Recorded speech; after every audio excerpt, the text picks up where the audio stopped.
Breaking news చూస్తున్నారు. Iran America యుద్ధంలో సంచలన పరిణామం చోటు చేసుకోబోతోందా? ప్రస్తుతం అటువంటి సంచలన పరిణామం చోటు చేసుకునే అవకాశం ఉంది అంటున్నారు మాజీ ఎంపీలు. ఇది నేనంటున్న మాట కాదు, అక్కడి మాజీ ఎంపీలు అంటున్న మాట.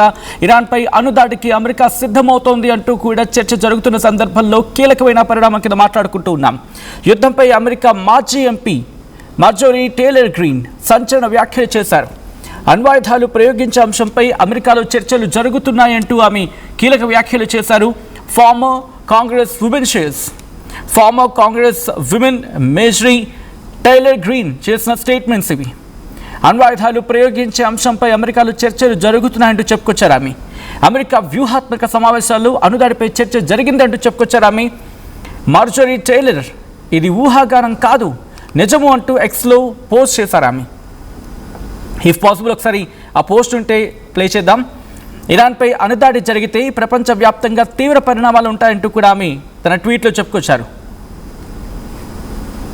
అణుదాడి ప్రపంచాన్ని సర్వనాశనం చేయబోతోందంటూ చెప్పుకొచ్చారు. న్యూక్లియర్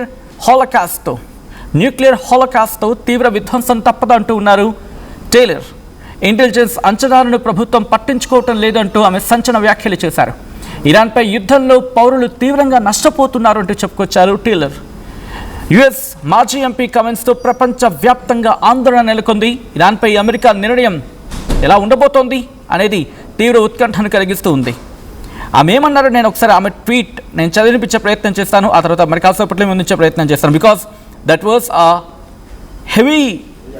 హెవీ అనే మాట బహుశా కరెక్ట్ కాకపోవచ్చు, కానీ లెందియెస్ట్ ట్వీట్ అది. ఆమె ఏమన్నారంటే, they are discussing using nuclear weapons on Iran in strategy meetings. అదుగు ఆమె చేసిన ట్వీట్ అది.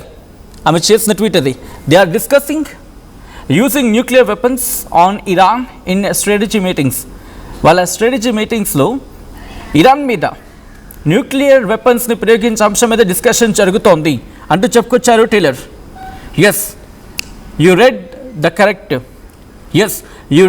correctly. It is real. It's real. I'm not speculating. I know. And it's pure evil. ఆమె ఏమంటున్నారో ఆ మూడు పదాలు ముందుకు చెప్తాను. వాళ్ళు న్యూక్లియర్ వెపన్ని ప్రయోగించే అంశం మీద వాళ్ళ స్ట్రాటజీ మీటింగ్స్లో చర్చ జరుగుతోంది. ఇరాన్పై న్యూక్లియర్ వెపన్స్ని ప్రయోగించే అంశం మీద వాళ్ళ చర్చల్లో మాత్రం వాళ్ళ స్ట్రాటజీ చర్చల్లో ఉంది అంటూ కూడా చెప్పుకొచ్చారు ఆమె.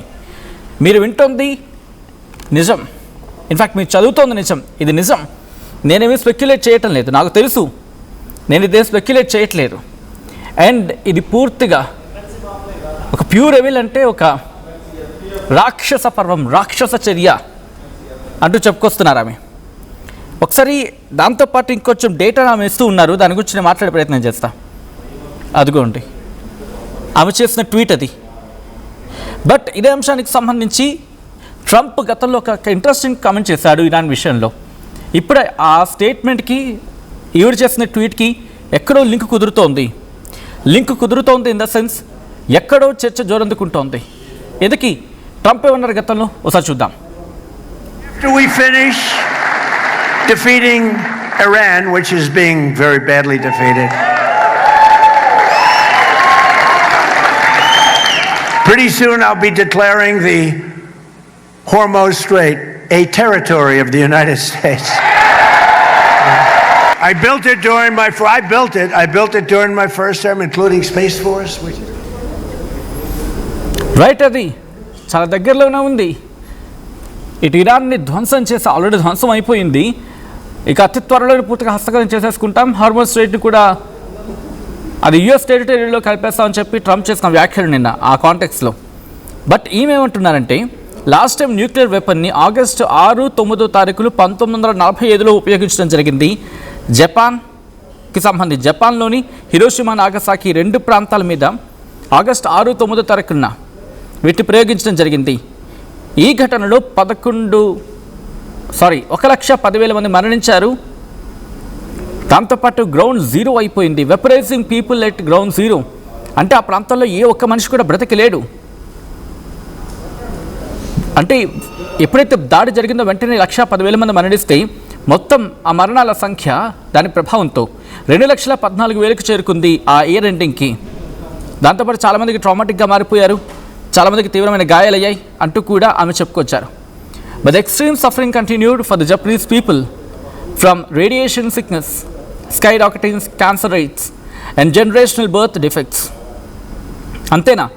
ఎప్పుడైతే హిరోషిమా నాగసాకి మీద న్యూక్లియర్ దాడి జరిగిందో ఆ తర్వాత ఏం జరిగింది?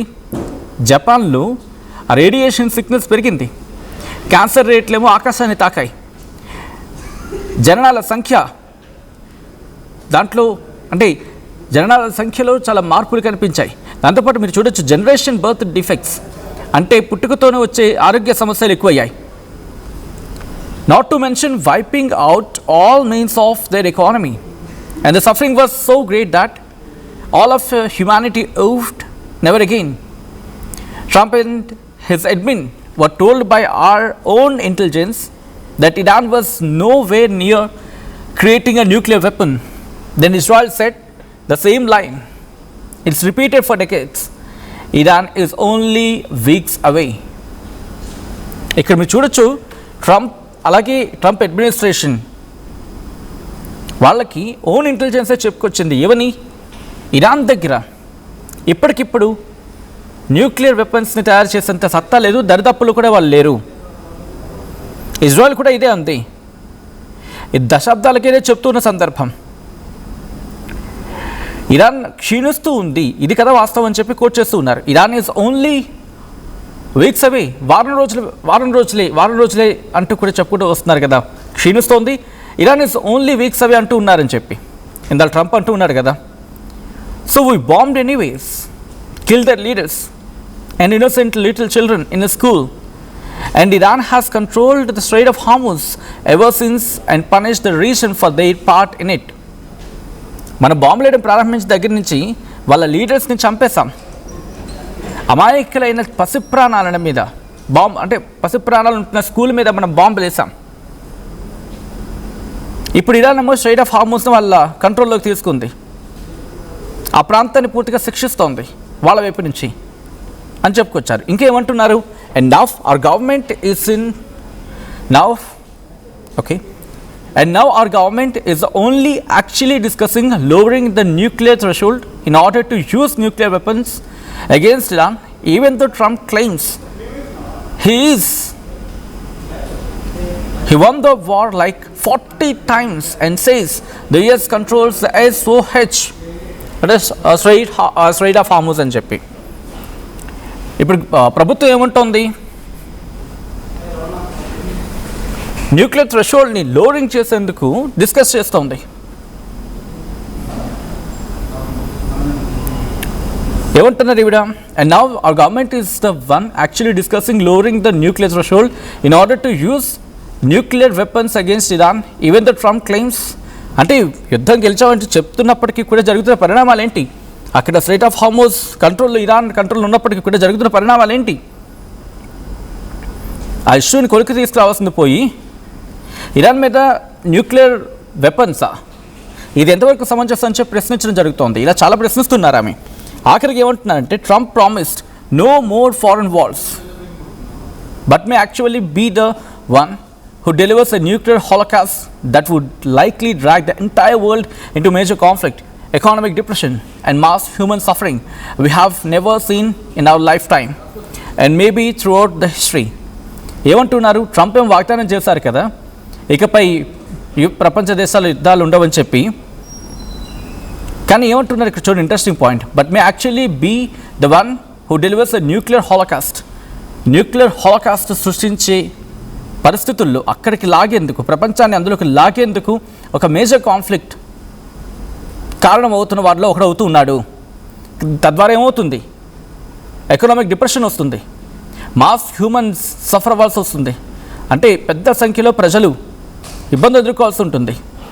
మన జీవితకాలంలో గతంలో ఎప్పుడు చూడండి, భవిష్యత్తులో అంత వేగంగా చూస్తామా అని చెప్పి ఎక్కడ కనిపించినది అంతటి దారుణమైన పరిస్థితులు ప్రపంచం చవి చూడాల్సి వస్తుందని చెప్పి, చరిత్రలో గుర్తుండిపోయే పరిస్థితులుగా నిలిచిపోతాయని చెప్పి ఆమె ఆందోళన వ్యక్తం చేస్తున్నారు. People need to speak out and boldly stop this insanity. ప్రజలు మాట్లాడాలి, ఈ దారుణమైన ఘటనకు సంబంధించి ఖండించాలి అంటూ కూడా మాట్లాడుకొస్తున్నారు. సో చూడొచ్చు, లాస్ట్లో ఏమంటున్నారు? Do not use nuclear weapons and stop this war now. ఇది అక్కడ పరిస్థితి. మీరు న్యూక్లియర్ వెపన్స్ వాడడం కాదు, ముందు యుద్ధాన్ని వెంటనే ఆపండి అని చెప్పి వాళ్ళ మాజీ ఎంపీలే మాట్లాడుతూ ఉన్నారు, మాజీ ఎంపీలే చెప్తూ ఉన్నారు. సో మీరేమనుకుంటున్నారు? అమెరికా ఇరాన్ మీద న్యూక్లియర్ దాడికి వెళ్తుందా? అండ్ రిమెంబర్, కొన్ని సందర్భాలు ఏమంటూ ఉంటారంటే కనుక టాక్టికల్ న్యూక్స్ అంటూ ఉంటారు, which means a small amount of nukes. So అలాంటి ప్రయత్నాలు ఏమైనా జరుగుతుందా? బికాస్ అది జరిగినా మళ్ళీ ఒక ఇబ్బందికర వాతావరణమే.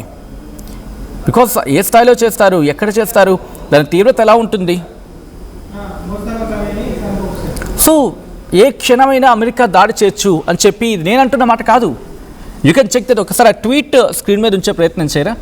వాళ్ళ అమెరికా మాజీ ఎంపీ చెప్తూ ఉన్నారు, వాళ్ళ పార్లమెంట్లో చర్చలు జరుగుతున్నాయని చెప్పి, ఇన్ఫ్యాక్ట్ వాళ్ళ స్ట్రాటజిక్ డిస్కషన్స్లో ఈ మాట ఉందని చెప్పి.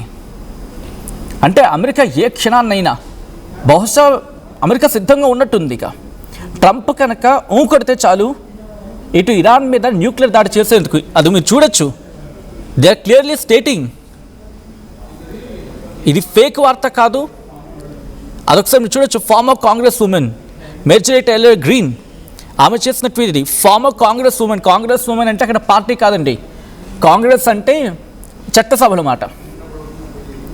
మనం పార్లమెంట్ అంటూ ఉంటాం కదా, లోక్సభ, రాజ్యసభ, ఈ రెండింటికి మనం పార్లమెంట్ అంటూ ఉంటాం. అలాగే వాళ్ళకి అది కాంగ్రెస్ అని పిలుచుకుంటారు. కాంగ్రెస్ అంటే ఏం పార్టీ కాదు అక్కడ వాళ్ళకి. అక్కడ కాంగ్రెస్ అంటే చట్టసభలు. కాబట్టి వాళ్ళ చట్టసభల్లో మాట్లాడుకుంటున్నారని చెప్పి వాళ్ళు చెప్తున్నమాట. So House of Representative and Senate, ఆవిడ మాజీ ఎంపీ. మన భాషలో చెప్పాలంటే మనకు అర్థం అవ్వాలి కాబట్టి అటువంటి భాషను ఉపయోగించడం జరుగుతోంది. సో క్లియర్లీ స్టేటింగ్, వాళ్ళే స్టేట్ చేస్తున్నారు కదా, బాబు నువ్వు ఆగరా, నువ్వు ఆపకపోతే ప్రపంచం పెనుముప్పును ఎదుర్కోవాల్సి ఉంటుంది. ఏ క్షణాన వీడు దాడి చేస్తాడో తెలియదు, దాడి చేసేందుకు మాటలు జరుగుతూ ఉన్నాయి. బట్ ఎందుకు దాడి చేయలేకపోతున్నారు ఇంతవరకు అంటే కనుక ప్రపంచం మళ్ళీ, ఎందుకంటే పక్కనే ఉంది. వీళ్ళకి ఇంకా తెలియని విషయం ఏంటంటే, ఏమంటుంది అమెరికా, వాళ్ళ దగ్గర న్యూక్లియర్ వెపన్స్ లేవు, ఇప్పటిలోపు అంటే అతి తొందరగా వాళ్ళు న్యూక్లియర్ వెపన్ని తయారు చేసుకోరని చెప్పి. బట్ అమెరికా అంచనాలకు అందకుండా ఇప్పటికీ ఇరాన్ దాడి చేస్తుంది అనేది వాళ్ళ భయం. అంటే మన దగ్గర కూడా లెక్కకు తెలియకుండా కొన్ని సందర్భాల్లో కొండలు ఉంటాయి, ఆ కొండల్లో 600 అడుగుల లోతులో వాళ్ళ ఆయుధ సామాగ్రిని ఇరాన్ అలా ఏర్పాటు చేసుకుందనేది వినిపించమాట. మరి అటువంటి చోట ఉంటే కనుక దాంట్లో న్యూక్లియర్స్ ఉన్నాయో ప్రపంచానికి ఏం సమాధానం చెప్పాలో? ఒకవేళ దాడి చేసి తిరుగురుకుంటుందా? ఒకవేళ వాళ్ళ దగ్గర కనుక న్యూక్స్ ఉన్నాయనుకుందాం, తీసుకొచ్చి ఫట్మన్ ఇంకోటి వదలరు అనుకోండి, పక్కన ఎవరి మీద వదులుతారు? అమెరికా మీద అయితే వదలరు. గల్ఫ్ దేశాలు ఉన్నాయి, సౌదీ అరేబియా, కువైట్, ఖతార్, దాంతోపాటు వీటి మీద కూడా ఫస్ట్ దాడి జరిగేది. ఆటోమేటిక్గా అప్పుడు ఏమవుతుంది, ఈ ఒక్క దేశం కూడా కోల్పోతారు. ఆటోమేటిక్గా పాకిస్తాన్ కూడా అమెరికాకు వ్యతిరేకంగా వ్యవహరించాల్సిన పరిస్థితి రావచ్చు. అప్పుడు అమెరికాకు మొదటికే ముప్పు వస్తుంది. ఎందుకంటే కువైట్ నుంచి మొదలుపెట్టి ఇప్పుడు ఇరాన్ దాడి చేస్తుంది, అదే కదా అమెరికా ఊహించినది. ఇవన్నీ మిత్ర దేశాలు కదా, వీళ్ళ మీద ఏం దాడి చేస్తుందని చెప్పి, అందుకే ఇక్కడ స్ట్రాటజిక్గా వీళ్ళ మీద దాడి చేస్తూ ఉంది. Kuwait, Bahrain, Qatar, UAE, Oman, ఇక్కడ దాడి చేస్తుంది ఇరాన్. ఏముంటుంది అప్పుడు? మీరు వాళ్ళకి బేస్ ఇచ్చారు, అమెరికా బేస్ మీద మేము దాడి చేస్తాం, మేము మీ మీద అయితే దాడి చేయలేదు, మీరు అమెరికా బేస్లకు అక్కడ చోటు ఇచ్చారు కాబట్టి మేము ఆ బేసెస్ని టార్గెట్ చేస్తున్నాము, మీకు కాదు, మీరు ఆ బేసెస్ని తరలించని, మిమ్మల్ని టచ్ చేయమని చెప్పి వాళ్ళు చెప్తారు. అప్పుడు వీళ్ళు న్యూక్లియర్ కనుక ప్రయోగించారు, న్యూక్లియర్ వెపన్ కనుక అమెరికా ప్రయోగిస్తే చూస్తూ ఉట్టుకుంటుంది ఇరాన్. సో ఏషియాకి సంబంధించి ఇంపాక్ట్ చూపిస్తుంది. ఒకవేళ అదే జరిగితే ఉపయోగించిన రేంజ్ బట్టి దాని ఇంపాక్ట్ ఉంటుంది. అమెరికా మన నిర్ణయం తీసుకుంటుందా? అంతటి స్ట్రాంగ్ డెసిషన్ ట్రంప్ తీసుకుంటాడా? మీరేమనుకుంటూ ఉన్నారు? కమెంట్ చేసే ప్రయత్నం చేయండి. ఈ కథను మిమ్మల్ని కాస్త కలవరపరచవచ్చు, దీనికి సంబంధించి తగిన జాగ్రత్తలు తీసుకోవాలని ఆర్టీవీ సూచించడం జరుగుతుంది. This is a disturbing content, video description is highly advised.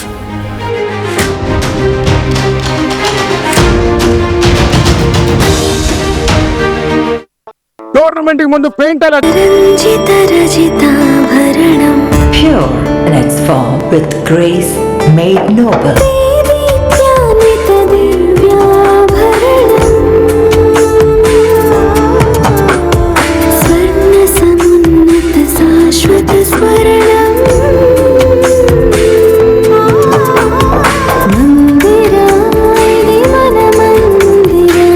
Mandira Premium Silver Jewelry by Manipali.